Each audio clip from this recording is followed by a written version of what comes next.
अस्सलाम वालेकुम students.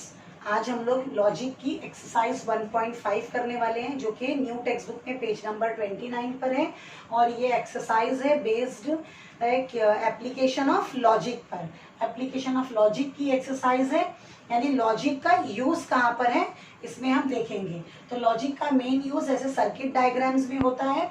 Circuit diagram क्या होता है मैं आपको बताऊंगी। पहले हम क्वेश्चन पढ़ लेते हैं। इसमें टोटल 3 क्वेश्चन है। एक्सरसाइज 1.5 में टोटली 3 क्वेश्चन हैं। तो आज हम लोग क्वेश्चन नंबर 1 करेंगे और क्वेश्चन नंबर 1 क्या है, express the following circuit in symbolic form. इस तरह से आपको एक सर्किट दिया रहेगा जो आपको पहले सिंबॉलिक फॉर्म में लिखना है और सिंबॉलिक फॉर्म में लिखने के साथ साथ इसमें आपको इनपुट आउटपुट टेबल भी प्रिपेयर करना है। तो आपको ये क्वेश्चन एग्जाम में ज्यादातर सेक्शन सी में आता है 3 मार्क्स के लिए, और 3 मार्क्स में जब ये क्वेश्चन आता है तो सर्किट डायग्राम दिया होता है और आपको उसको सिंबॉलिक फॉर्म में लिखना होता है जैसे कि क्वेश्चन में दिया है। तो आप अपना आंसर स्टार्ट कैसे करेंगे, मैं यहाँ पे अपना आंसर स्टार्ट करती हूँ। Let P. अच्छा, आंसर स्टार्ट करने से पहले इसके बारे में कुछ बेसिक बता देती हूँ आपको। ये पहली बार आप कर रहे हो इसके लिए ये जो सिंबल है यहाँ पे दिया हुआ है इस तरीके से, ये बैटरी है एक तरह की, ये बैटरी का सिंबल है और ये है लैंप। और ये यहाँ पे जो S1, S2, S3 लिखा हुआ है ये सब स्विचेस है। ये स्विचेस अरेंज किए हुए हैं और इसके साथ में ये बैटरी लगाई गई है जिसकी वजह से ये लैंप चलता है। तो ये सर्किट अपना सही है, इस तरीके से है। ये सब स्विचेस है। अब स्विचेस क्या होता है, जब कोई भी स्विच होता है, स्विच का नोटेशन इस तरीके से है, ये आप ऐसे बनाएंगे और ऐसे, इस तरह से स्विच बनाया हुआ है हमारे टेक्स्ट बुक में। और स्विच, अगर ये स्विच ओपन है, जब स्विच ओपन होता है तो करंट यहाँ से पास नहीं होती है। जब स्विच ओपन होता है तो करंट यहाँ से यहाँ पास नहीं होगी, तो उस वक्त ये आप इसको S1 लेते हैं। लेकिन ये, और जब स्विच क्लोज होता है, क्लोज होता है मतलब कैसे, ये आके ये वाला पार्ट आके इधर टच हो जाएगा और जब ये पार्ट इधर आके टच हो जाएगा तो आपका स्विच क्लोज हो जाएगा। क्लोज होने पे क्या होगा, करंट यहाँ से यहाँ फ्लो होगा। लेकिन हमारे टेक्स्ट बुक में दो तरह के स्विचेस नहीं दिए गए हैं, एक ही तरह का, एक ही सिंबल यूज किया है स्विच के लिए, वो इस तरीके से। तो हम लोग क्या करेंगे, जब इसके ऊपर डैश देगा तो हम समझेंगे कि हमारा स्विच इस वक्त ओपन है, काम नहीं कर रहा है। और अगर सिंपली वो हमको इस तरीके से लिख के देता है कि S1, ये S1 है, यानी हम ये समझेंगे कि हमारा स्विच इस वक्त क्लोज्ड है और ये इस वक्त काम कर रहा है, करंट यहाँ से फ्लो हो रहा है। डैश लिखकर आ गया मतलब स्विच ओपन हो गया है, और डैश नहीं है मतलब स्विच क्लोज है। मैं फिर से बता दूं, क्लोज है मतलब करंट फ्लो हो रहा है। और इसमें एक बात है कि आप स्विचेस के लिए यहाँ पे लेट करते हो स्टेटमेंट्स कैसे, जैसे यहाँ पर 3 स्विचेस है क्वेश्चन में, आप देख सकते हो S1 है, S2 है, S3 है। तो स्विच S1 के लिए हम लोग अपना स्टेटमेंट P लेते हैं, स्विच S2 के लिए स्टेटमेंट Q लेते हैं और स्विच S3 के लिए R। और अगर आपको क्वेश्चन में इसी तरह से S1 डैश दिख जाए तो S1 के लिए हमने क्या लेट किया हुआ है, P लेट किया हुआ है ना, तो डैश के लिए हम लोग क्या लेंगे, उसका अपोजिट निगेशन P। इस तरह से हमको डिफाइन करना है। और S2 डैश के लिए निगेशन Q और S3 डैश के लिए हम लोग लेंगे निगेशन R। तो हमारे टेक्स्ट बुक में एक्सरसाइज में S1, S2, S3 ज्यादा से ज्यादा ये 3 स्विचेस ही आते हैं, और कभी कभार ये साथ में इसके डैश होते हैं इसके साथ में, मतलब ये स्विच हमारा इस वक्त काम नहीं कर रहा है, स्विच ओपन है तो हमको उसका निगेशन यूज करना है। और इसमें एक बात है जो आपको बहुत ध्यान से देखनी है कि अगर आपके switches 2 switch, S1 switch suppose उसके बाजू में ही S2 स्विच ज्वाइन है, तो ये इस तरीके से दोनों स्विच बाजू बाजू लगे हुए हैं, एक के बाद एक है, तो इसको सीरीज कहा जाता है। ये सीरीज में है, दोनों स्विचेस S1 और S2 हमारा सीरीज में है। अगर 2 स्विचेस सीरीज में होंगे तो आप उसको इस तरीके से लिखेंगे P and Q, P and Q। P कहाँ से आ गया, S1 के लिए हमने P लिया हुआ है, S2 के लिए हमने Q लिया हुआ है, और ये सीरीज में है तो हम लोग एंड यूज करेंगे। लेकिन अगर आपके दो स्विचेस एक के नीचे एक पैरेलल फॉर्म में लगे हुए हैं, जैसे इधर बता रही हूं मैं, ये S1 है और S1 के नीचे ही आपका दूसरा स्विच ज्वाइन है, इस तरीके से दूसरा S2, ये क्वेश्चन में दिए होते हैं। तो आप इस वक्त क्या लेंगे, ये पैरेलल कॉम्बिनेशन है सीरीज का, पैरेलल कॉम्बिनेशन होगा तो आप किस तरह लेंगे, और यूज करेंगे। आपका कनेक्टिव जो लॉजिकल कनेक्टिव था वो और आ जाएगा, P और Q इसमें, और यहाँ पे सीरीज में आ जाएगा P एंड Q। ठीक है, तो I hope this is clear. ये क्वेश्चन नंबर 2 है हमारा, सेम वे जैसे क्वेश्चन नंबर 1 अभी सॉल्व किया था, क्वेश्चन नंबर 2 हम करेंगे। यहाँ पर भी आपको दो स्विचेस दिख रहे हैं, दो स्विचेस को मैं डिफाइन करूंगी। तो फर्स्ट है late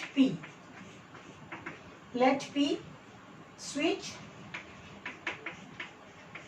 S1 is closed, switch S1 is closed। उसके बाद में मैं ले लूंगी दूसरा स्विच S2 के लिए Q, हर बार हम P S1 के लिए P लेते हैं, S2 के लिए Q, switch S2 is closed, therefore its symbolic form is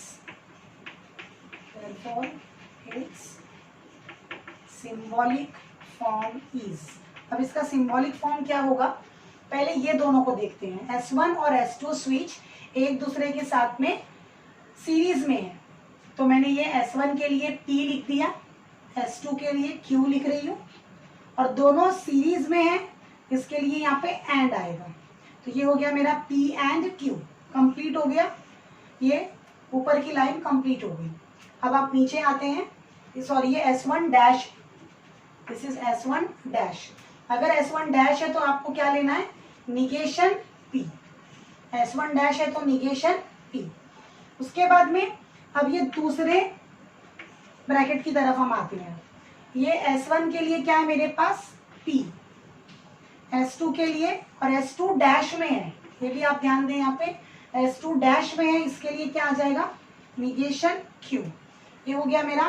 अब ये दोनों स्विचेस यहाँ पे सीरीज में है, बाजू बाजू है, इसके लिए हम लोग क्या करेंगे, एंड यूज करेंगे। ये हो गया एंड।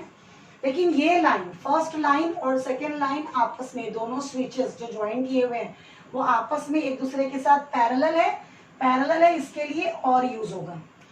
ये और ये कनेक्शन, ये हमारा सीरीज में कनेक्शन है, ये दोनों स्विचेस का कनेक्शन भी सीरीज में ही है, लेकिन ये बाद में आपस में एक दूसरे के साथ में, यहाँ पे आप देख सकते हैं एक के नीचे एक है, एक के नीचे एक है, मतलब पैरेलल है तो आपको और यूज करना है। तो ये आपका सिंबॉलिक फॉर्म यहाँ पे कंप्लीट हो जाता है। अब इसके बाद इसका इनपुट आउटपुट टेबल भी हम सेम वे बनाएंगे, लेकिन यहाँ पर दो ही स्टेटमेंट्स है हमारे, P और Q है, तो हमको ओनली 4 रोज ही लेने हैं। तो मैं यहाँ पे लेती हूँ P Q, उसके बाद मुझे निगेशन P का भी एक कॉलम बनाना होगा, ये रहा मेरा निगेशन P का कॉलम, उसके बाद निगेशन Q का कॉलम, उसके बाद पहले ये बनाती हूँ निगेशन P एंड Q, और उसके बाद P एंड निगेशन Q, और ये वाला फाइनल के लिए मैं यहाँ पे Q लिख दे रही हूँ। हाँ, फाइनल ये क्वेश्चन के लिए मेरा यहाँ पे मैं लिख दूंगी। ओके, तो अब मैं इसे कंप्लीट करती हूँ। कैसे करूंगी, ये दो ही स्टेटमेंट्स है, इसके लिए 2 बार 1 2 बार 0, उसके बाद में 1 बार 1 1 0 1 0, ऐसे आपको कंप्लीट करना है। दो स्टेटमेंट्स जब आते थे तो हमारे पास 4 ही रोज बनती थी, ट्रूथ टेबल में भी हमने ये देखा है। अब निगेशन P क्या हो जाएगा, ये P वाले कॉलम का आपको एग्जैक्टली अपोजिट लिखना है। तो जहाँ पे 1 है वहां पे आप 0 लिखेंगे, जहाँ पे 0 है वहां पे 1 लिखेंगे। फिर निगेशन Q के लिए भी ऐसे ही, 1 के प्लेस पे 0, 0 के प्लेस पे 1, फिर ये 0 और ये 1, इस तरीके से। बहुत ध्यान से करिए, एक भी एंट्री अगर हमारी गलत हो जाती है तो सारा आंसर रॉन्ग हो जाएगा। निगेशन P एंड Q, ये दोनों कॉलम्स के बीच में अब हमको एंड देखना है। एंड मतलब F देखना है, F मतलब फिलहाल 0 देखना है। तो मुझे एक भी 0 मिलता है तो मेरा आंसर 0 होगा। पहले में 0 मिल गया मुझे, दूसरे में भी 0 मिल गया, तीसरे में नहीं मिलता है तो 1 होगा, चौथे में भी 0 मिल गया है तो मेरा आंसर 0 होगा। अब यहाँ पे P and negation Q, first और फोर्थ में एंड देखना है, अगेन 0 देखना है। तो पहले में मुझे 0 मिल गया, लिख दिया है मैंने। दूसरे में नहीं है, 1 ही लिखूंगी। तीसरे में यहाँ पे 0 है, यहाँ पे भी 0 है तो मेरी एंट्री 0 हो गई। चौथे में यहाँ पे 0 है और यहाँ पे भी 0 है, सॉरी यहाँ पे 1 है, यहाँ पे 0 है। आपको फर्स्ट और फोर्थ कॉलम देखना है, तो ये मेरा 0। एक बार फिर चेक कर लेती हूँ। यहाँ पे 0 मिल गया है, यहाँ पे कोई भी 0 नहीं है इसलिए 1 है। थर्ड में मुझे 2 0 मिल चुके हैं, फोर्थ में एक 0 है तो 0 लिख दिया है। अब क्वेश्चन में क्या है, ये यहाँ पे है ब्रैकेट और ये ब्रैकेट पहले है, इन दोनों के बीच में मुझे और अप्लाई करना है। और अप्लाई करना है मतलब मुझे 1 चेक करना है। तो अगर एक भी 1 मिलता है तो मैं 1 लिखूंगी। तो पहले में मुझे कोई भी 1 नहीं मिला तो मैंने 0 ही लिखा है। दूसरे में मुझे यहाँ 1 मिलता है तो 1 लिख दिया। तीसरे में मुझे यहाँ 1 मिलता है तो मैंने 1 लिख दिया। और फोर्थ में मुझे कहीं पर भी 1 नहीं मिल रहा है तो मैं 0 ही लिखूंगी। इस तरीके से आप इजीली अपना इनपुट आउटपुट टेबल कंप्लीट कर सकते हैं। ये क्वेश्चन नंबर 1 हम लोग इसी तरह से सॉल्व करते हैं जैसे मैंने अभी आपको बताया। तो आपको क्या करना है, S1, S2, S3 ये 3 स्विचेस के लिए पहले आपको इसे डिफाइन करना है। Let P switch S1 is closed. हम लोग क्लोज्ड में हमेशा डिफाइन करते हैं क्योंकि जब स्विच क्लोज्ड होता है तो वो वर्क करता है। इसी तरह मैं लूंगी Q switch S2 is closed और उसके बाद लूंगी let R switch S3 is closed. इस तरीके से ये तीनों स्विच मैंने डिफाइन कर लिए। आपको पेपर में ये लिखना है, इस पर 1 मार्क्स होता है डिफाइन करने पर। और उसके बाद में इट्स सिंबॉलिक फॉर्म इज। अब आप देखिए इसका सिंबॉलिक फॉर्म किस तरह से आएगा। ये आप देख रहे हैं, पहले S2 और S3 ये दोनों स्विचेस एक के बाद एक है, बाजू बाजू में है, तो ये सीरीज में है।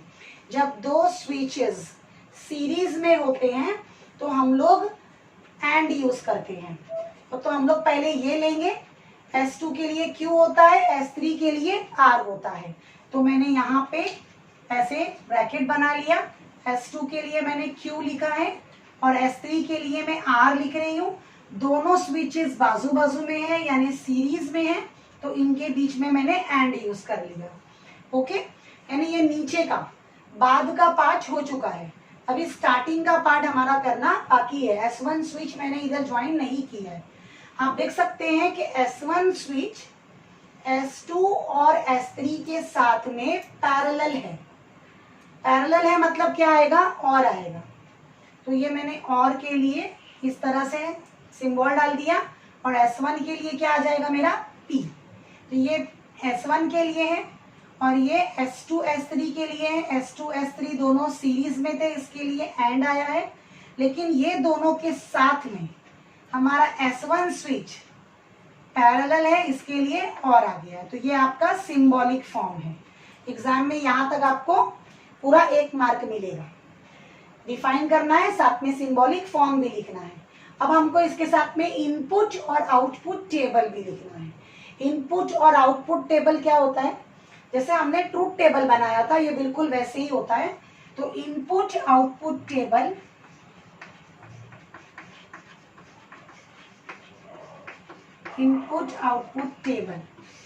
ये आपको बिल्कुल ऐसे ही प्रिपेयर करना है जिस तरह से हम लोग ट्रूथ टेबल प्रिपेयर करते थे। ट्रूथ टेबल में भी हम लोग क्या करते थे, अगर 3 स्टेटमेंट्स होती थी तो हमारी रोज कितनी आती थी, 8 रोज, है ना।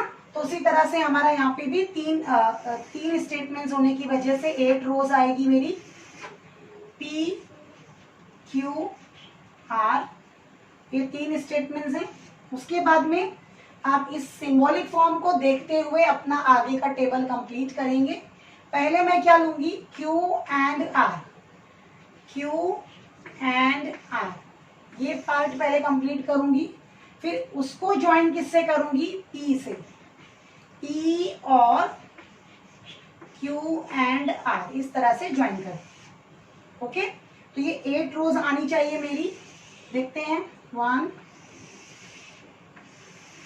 2 3 4 5 6 7 8, इस तरह से ये 8 रोज आ गई। 8 रोज आ जाना चाहिए। और जैसे हम लोग 3 स्टेटमेंट्स होती थी तो क्या करते थे, ट्रूथ टेबल में 4 बार T लिखते थे, 4 बार F लिखते थे। बिल्कुल T की जगह अब आपको रिप्लेस करना है, T की जगह 1 लिखना है और F की जगह 0 लिखना है। बस आपका इनपुट और आउटपुट टेबल बिल्कुल उसी रूल्स को फॉलो करते हुए बन जाएगा। सिर्फ आपको ट्रू की जगह 1 लिखना है और फॉल्स की जगह 0। तो मैं 4 मरतबा 1 लिखूंगी और 4 बार 0 लिखूंगी।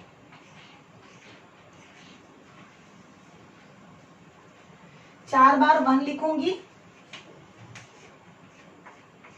और 4 बार 0। उसके बाद में यहाँ पे 2 बार 1 आएगा, 2 बार 0, 2 मरतबा 1, 2 बार 0, क्योंकि हम उसमें क्या करते थे, 2 बार ट्रू, 2 बार फॉल्स।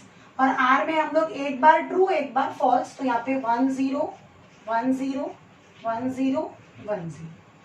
उसके बाद मैंने आपको क्या सिखाया था उसमें कि अगर आप एंड ले रहे हो तो एंड में आपको ढूंढना होता है एफ, और अगर आपको एक भी एफ मिल गया तो आपका आंसर होगा एफ, फॉल्स।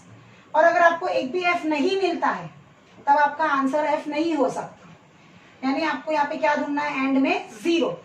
अगर आपको एक भी 0 मिलता है तो आपका आंसर हो जाएगा 0। अब मैं कौन से 2 कॉलम्स में ढूंढूंगी, क्यू और आर में।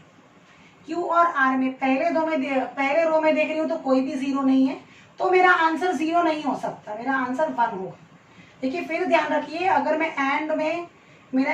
एंड सर्च कर रही हूँ क्यू और आर कॉलम के बीच में, तो मैं 0 ढूंढ रही हूँ।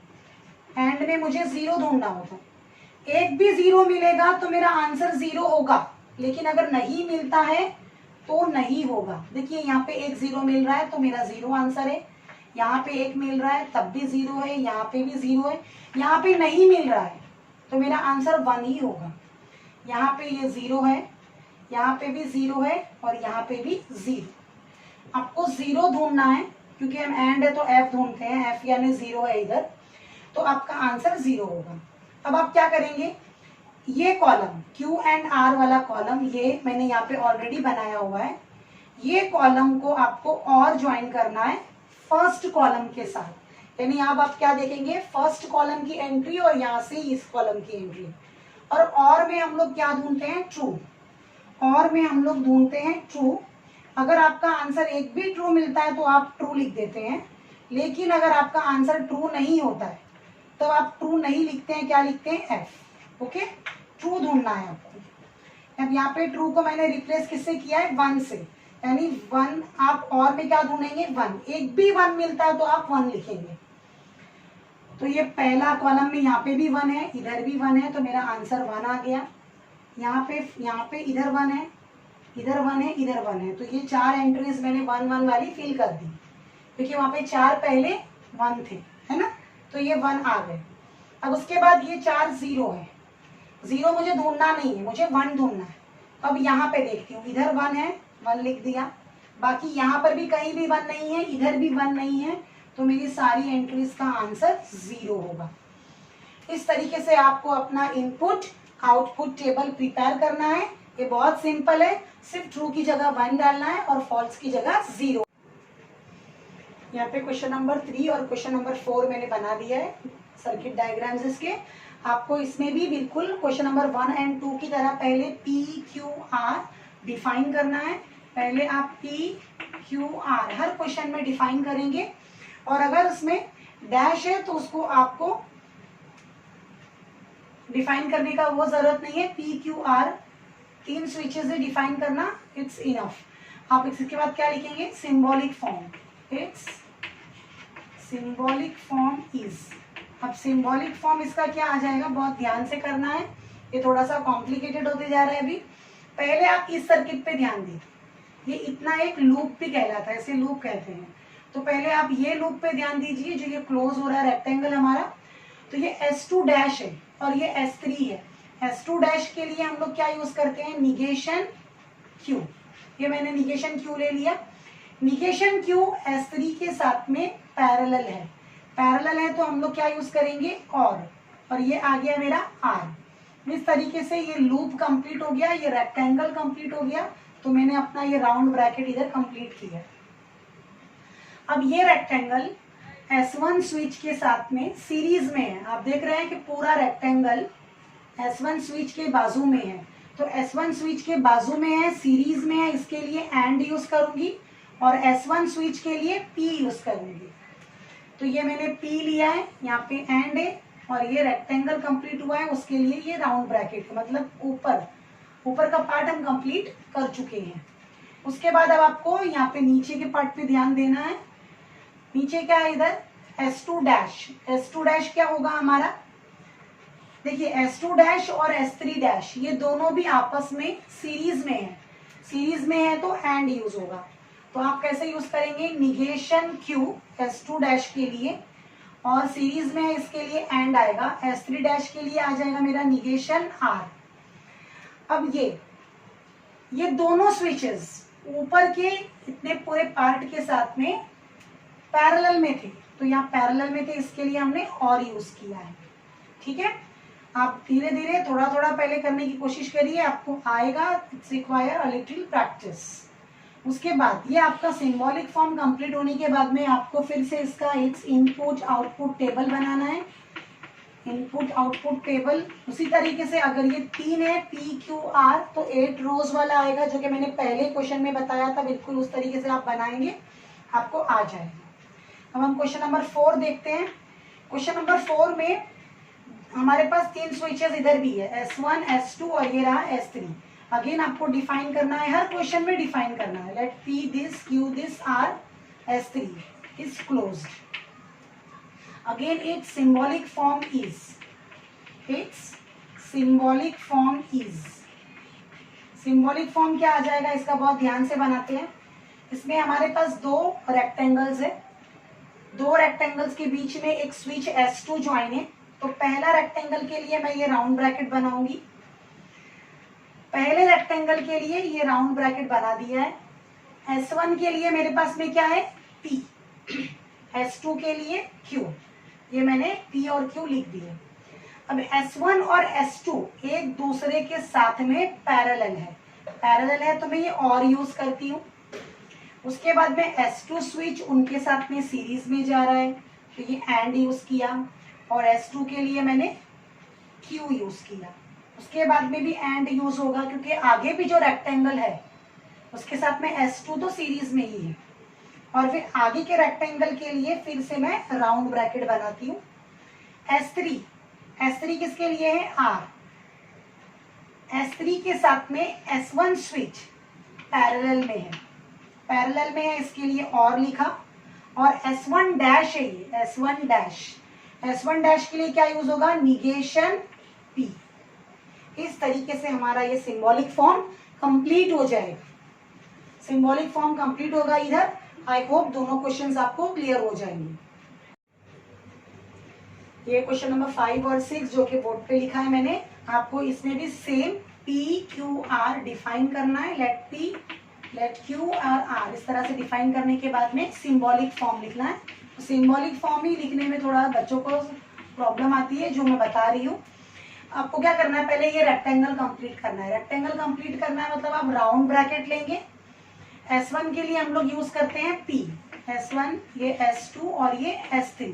तो S1 के लिए हम लोग यूज करते हैं P, इसके लिए मैंने यहाँ पे P लिखा।